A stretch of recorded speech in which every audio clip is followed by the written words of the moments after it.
The next priority is Ukrainian-made drones and missiles. We needed more FPV, ISR, and other drones to hold the front line. We continue to emphasize an urgent funding needs of $4 billion.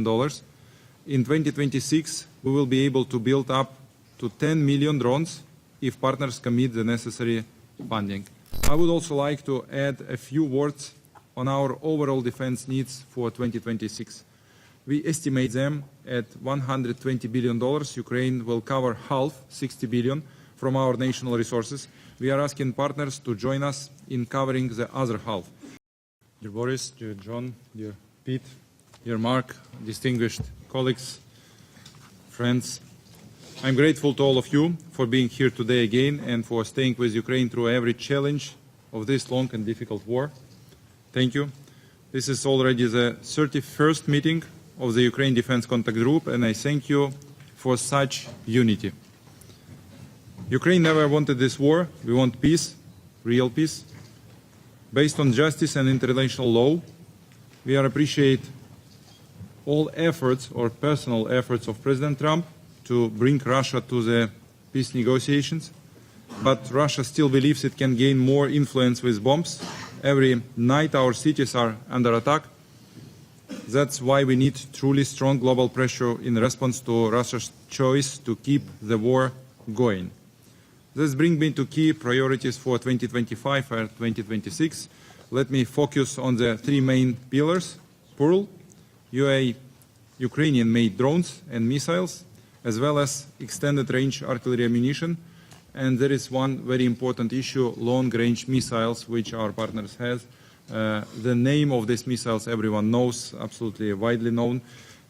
We ask about this too, to increase pressure on Russia economically and through the destroying their military infrastructure. First and foremost, the Pearl initiative. Some of you are already part of it. Thank you for this. It is important that others join too. Pearl for 2025 must be fully implemented. We count on your continued coordination and financing to ensure timely deliveries. Funding needs under the Pearl next year will reach $12 to $20 billion. If needed, we are ready to discuss coordination of this project. The next priority is Ukrainian-made drones and missiles. We needed more FPV, ISR, and other drones to hold the front line. We continue to emphasize an urgent funding needs of $4 billion. In 2026, we will be able to build up to 10 million drones if partners commit the necessary funding. These are cost-efficient, fast, and combat-proven solutions. At the same time, our deep strike drones and missiles help us respond asymmetrically to Russian strikes. And again, I will repeat, we also need to combine our deep strike drones with deep strike missiles from our partners, and I urge about this, and we ask for this type of support. According to our data, the enemy Gaza line deficit now is up to 20% of their needs. There are significant effects from our weapons. Our third priority is to increase our strike depths directly at the front line. We need more extended-range artillery rounds. We once again welcome the initiative of joint procurement of artillery ammunition, but to achieve the greatest effects on the battlefield, it should focus on supplying this type of extended-range munition. As Russia's air terror continues, we also urgently need additional interceptors this winter, including air defense systems and both surface-to-air and air-launched guided missiles for NASAMS, IRIS-T, and F-16 platforms. In September alone, they launched over 5,600 strike drones and more than 180 missiles, targeting our civilian infrastructure and people. Therefore, on the eve of winter, it is very critical to provide us with necessary equipment to repel such attacks. I would also like to add a few words on our overall defense needs for 2026. We estimate them at $120 billion. Ukraine will cover half, 60 billion, from our national resources. We are asking partners to join us in covering the other half. The most effective path to meet this need is for our European and non-European partners to dedicate no less than 0.25% of their GDP to military support for Ukraine.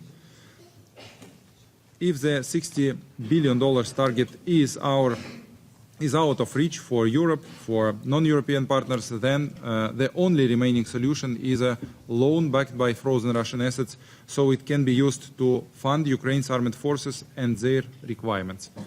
Why does this matter for all of us? Because together we are moving toward a new European defense architecture, and Ukraine's army today is the most experienced and capable in Europe. The technologies we are developing now, drones, interceptors, long-range strike systems, will strengthen Europe's resilience for decades. Colleagues, it would be a mistake to believe that peace is already near. The war continues every day in our strikes and in our land. But now, in the moment to bring peace closer, through unity and strength, I would like to thank you all, thanks to my colleagues, John, Pete, Boris, Mark. Thank you to each of you for your personal efforts, for your contributions of your nations, for our mutual unity, for strengthening of our nations in face of this aggression. Let us act together with resolve and without delay.